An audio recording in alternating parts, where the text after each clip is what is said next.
So magandang hapon mga kaparmer.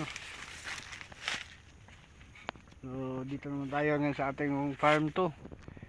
Dito sa Saro. So kakatapos lang natin na spray ng damo. Yan o. Ito yung unang spray namin. Ito yung resulta ng aming spray. Yan. Patay talaga mga kaparmer. So ngayon ang panahon dito mainit, pero minsan biglang ngayon medyo madilim na yung langit. So parang makulimlim naman yung kalangitan. So gagawin natin ngayon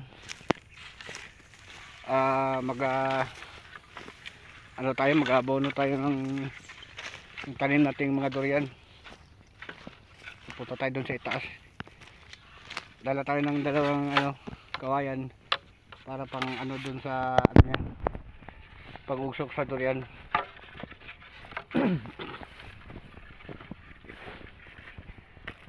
Okay. Ito yung unang mga kaparmer yung unang result ng natin. Patay na siya pero hindi po masyadong talaga. Kasi yung kasi yung panahon dito weather.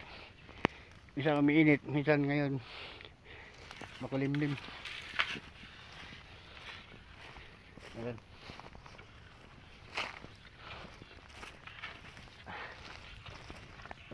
Ito yung durian natin.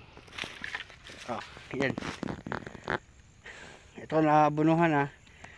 Nalagyan na ng abono. At hinabok na rin yung lupa para maganda yung resulta. So ito yung hawak ko ngayon mga kaparmer.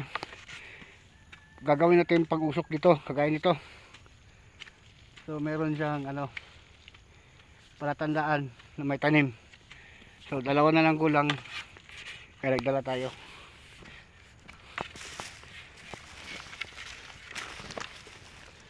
So ayan.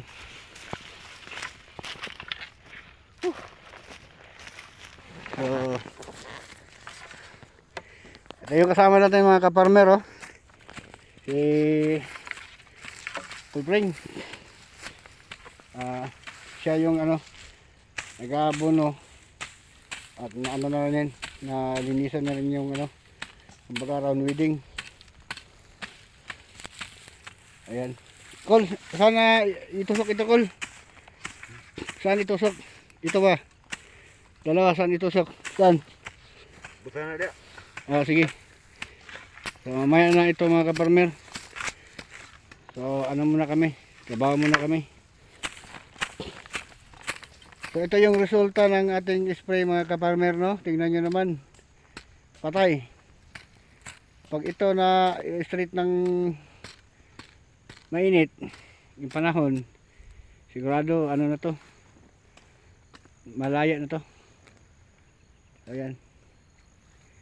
Galing doon hanggang dito yung unang spray namin, no? So may pero ngayon mga kaparmer, makulimlim na yung panahon, no? Parang uulan na. Kapag spray kami hanggang doon, pero may konting medyo na-short kami sa medisina. So may natirang konti. So follow up na lang yan. So ito. Ayan. Patay talaga mga kaparmer. Ayan sunog. Ayan.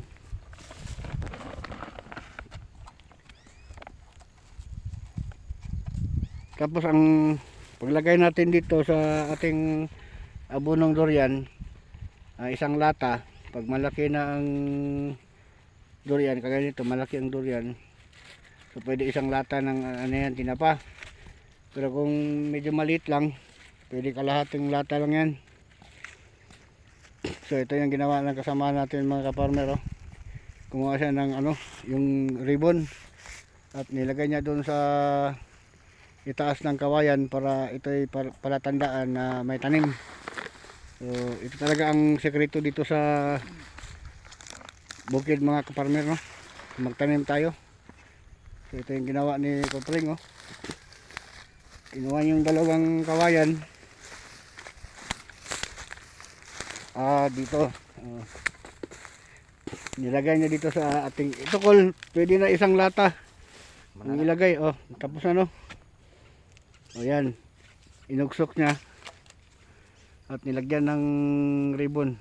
Yan. So ganyan lang pala ang sikreto mga kaparmer, no? Kung may mga ano tayo, mga tanim para makita natin at hindi pag mag-spray tayo hindi madamay. Kita nyo naman ang mga kaparmer, dilaw na. So bukas o sa makalawa, pag maganda ang panahon, pag mainit, talagang sunog ito. Ayan, tingnan mo mga kaparmer. Tingnan nyo ang aming durian, oh. Napakaganda mga kaparmer. Yan. Nahabok. Ayan, tapos na. May abono na yan. Oh. Wapong durian, no? Ganda ng ating durian. At saka malinis yung ano niya mga kaparmer. Kasi nilinisan namin, oh. Naka-round weeding yan. At mayroon tayong ribbon. Okay. So proceed tayo doon sa kabila. Ayan, kita nyo naman yung ating bugang. Sa Bisaya ay bugang. Ayan, oh. Dilaw na yan mga kaparmer. Patay na yan.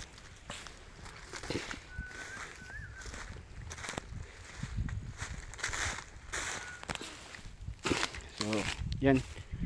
Proceed tayo dito sa kabila.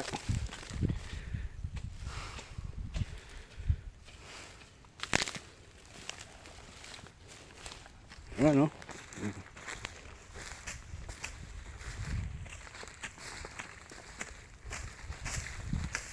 Oras natin ngayon mga kaparmer, alauna 1:30 na ng hapon. So tingnan natin yung yung kalangitan. Medyo makulimlim na konti pero hindi pa naman umuulan. Yung inisiplan namin kanina, ano na yun, naka-sip-sip na yun. So hindi na tayo dapat mag-alala kasi naka-sip-sip na yung damo. Automatic patay na yun. So, ito yung ginawa namin ngayon mga kaparmer. Oh. Yan.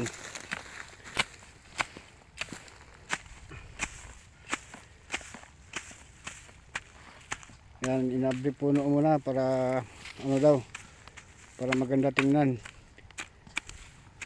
Hindi pala pwede hindi pala pwede abunuhan diretso. So kailangan daw ng linisan daw yung yung nakapalibot sa ating durian. Ayan, oh. Ribon. Ayan.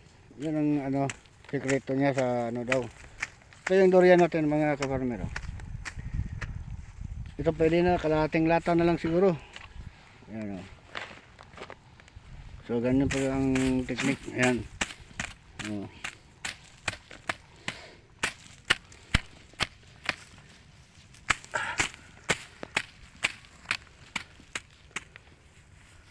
So, maliit lang, so kailangan kalahating lata. Pag malaki,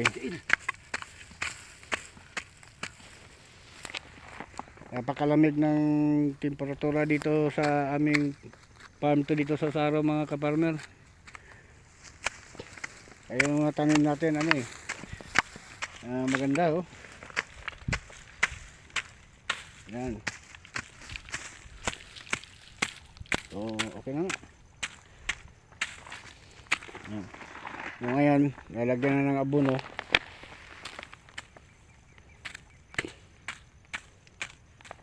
Yan.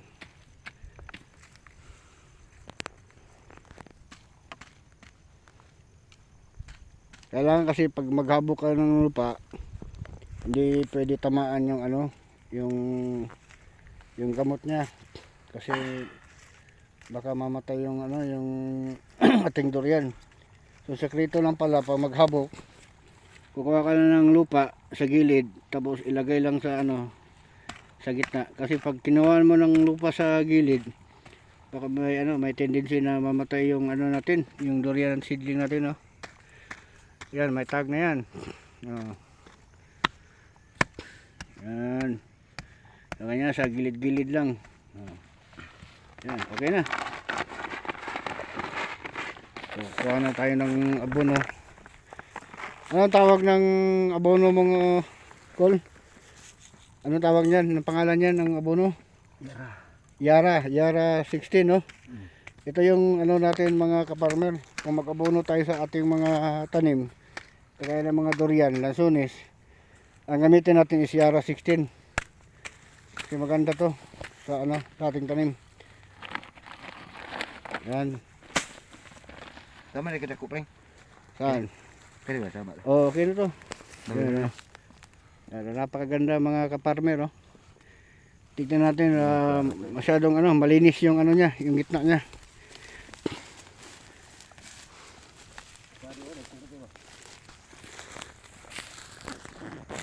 Ayan.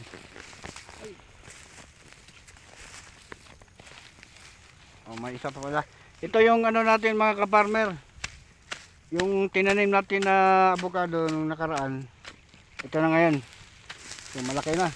Bilis ng panahon mga kaparmer. Basta sakto lang yung pag-aalaga at may abono sakto.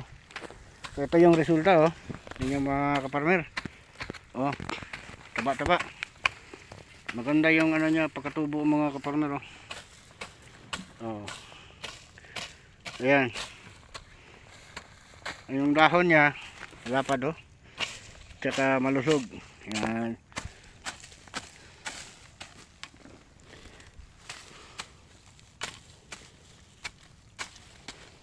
Okay. Yung dalawang avocado kanina, Col, ipatanim daw doon sa ano, kay Nakano banda. Kano? Oh, yung dalawang dala naming durian, doon daw itanim. Din pita sa. Kay Nakano banda, itong itam na ni ano, ni Andi. Andy. Kay Andy, oh. So, doon daw itanim. Yung dalawang durian. Avocado. Avocado pala. Sorry. Ayan. Umaambo na mga kaparmer, pero okay lang. Kasi hindi pa naman malakas yung ano eh. Ganito talaga yung weather dito sa aming farm to mga kaparmer. Konting ano lang, makulimlim yung kalangitan. Eh, talagang maano ka. Mabahala ka. Kasi alam mo, hindi mo alam yung ano eh. Kung kailan uulan. Yan, so ito ginawa namin. Yan.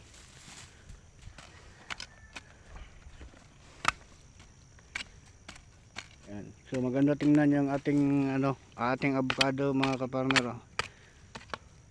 Dapat abonohan lang siya, pero mas maganda talaga na kung naka-round weeding siya. Mas maganda tingnan. Ito yung result. Yan.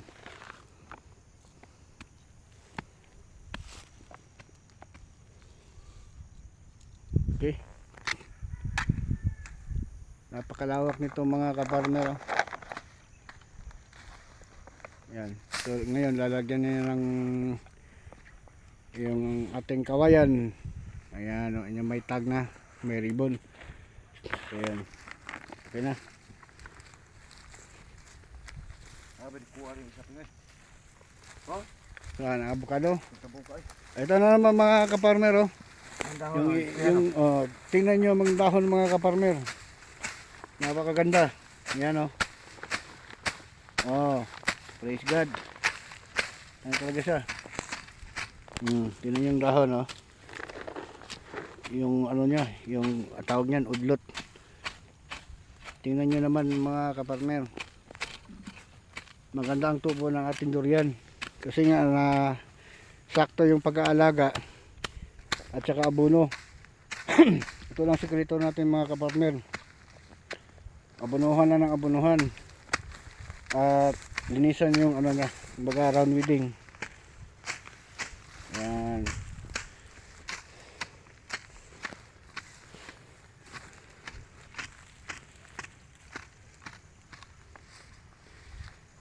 Okay. So Anong oras na ba mga kaparmer? Mag alas 2 na ata. Dos na. Mag alas 2 na siguro. Oh, dali. Okay. So babalik lang tayo mamaya mga kaparmer, no? So ngayon dito lang muna tayo magtatapos mga kaparmer, no? Mamaya ano naman tayo, mag-update tayo ng ibang videos na naman. Pagkatapos ito, trabaho muna tayo. So thank you for watching mga kaparmer. Sana supportahan nyo itong video na to kasi bago lang tayo sa channel na to. So sana yung di pa naka-subscribe dyan, subscribe na, and like and share. So yun lang mga kaparmer. Thank you at maraming salamat. God bless.